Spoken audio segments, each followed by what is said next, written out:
పేదవాడి పక్షాన నిలబడతాం, ప్రజా గొంతుకై నినదిస్తాం. వాయిస్ ఆఫ్ వాయిస్లెస్, తెలుగువారి మనస్సాక్షి సాక్షి టీవీ. సాక్షి టీవీ ప్రసారాల కోసం మీ స్థానిక కేబుల్ ఆపరేటర్ను వెంటనే సంప్రదించండి. జూబ్లీహిల్స్ ఉప ఎన్నిక కాంగ్రెస్ పార్టీలో కలవరం రేపుతోంది. ఉప ఎన్నికలో బరిలో నిలబడేందుకు ఆశావాహులు పోటీ పడడం ఒక ఎత్తైతే, కొందరు ఒక అడుగు ముందుకు వేసి ప్రచారం మొదలుపెట్టడం మరొక ఎత్తు.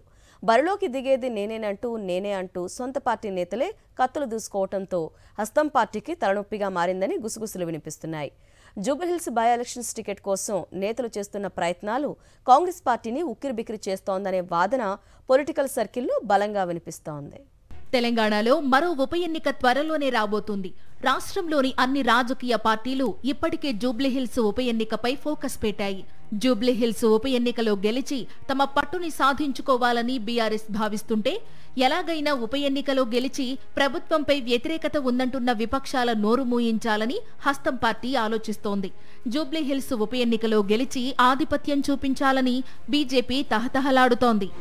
పార్టీ అధికారంలో ఉండడంతో కాంగ్రెస్ తరపున పోటీ చేసేందుకు ఆశావహులు పోటీ పడుతున్నారు. దీంతో జూబ్లీహిల్స్ ఉప ఎన్నిక అభ్యర్థిని ఫైనల్ చేయడానికి అధిష్టానం మల్లగుల్లాలు పడుతోంది. జూబ్లీహిల్స్ ఉప ఎన్నికను కాంగ్రెస్ పార్టీ ప్రతిష్టాత్మకంగా తీసుకుంది. ముఖ్యమంత్రి, పీసీసీ చీఫ్లు వరుసగా సమీక్షా సమావేశాలు నిర్వహిస్తున్నారు. మరోవైపు ఆశావహుల సంఖ్య కూడా రోజురోజుకు పెరుగుతోంది. జూబ్లీహిల్స్ నుంచి గతంలో పోటీ చేసి ఓటమి పాలైన అజారుద్దీన్ ఉప ఎన్నికలో పోటీ చేసే ఛాన్స్ దక్కించుకోవాలని అనుకున్నారు. కానీ కాంగ్రెస్ హైకమాండ్ ఆయనకు గవర్నర్ కోటాలో ఎమ్మెల్సీగా ఛాన్స్ ఇవ్వాలని డిసైడ్ అయ్యింది.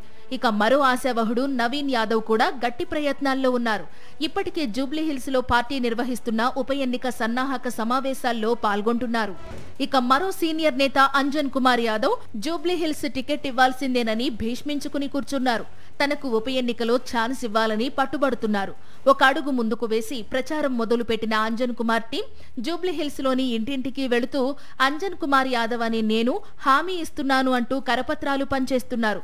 ఇంకా అభ్యర్థిత్వంపై కాంగ్రెస్ హైకమాండ్ ఒక నిర్ణయానికి రాకముందే బై ఎలక్షన్ ప్రచారంను ఇలా చేయడమేంటన్న ప్రశ్నలు ఇప్పుడు వినిపిస్తున్నాయి. కాంగ్రెస్ పార్టీ ఉప ఎన్నికను చావోరేవో తరహాలో చూస్తోందట. కానీ టికెట్ కోసం పేచీ పెడుతున్న ఆశావహుల తీరు కాంగ్రెస్ కు పక్కలో బల్లెల్లా తయారైందట.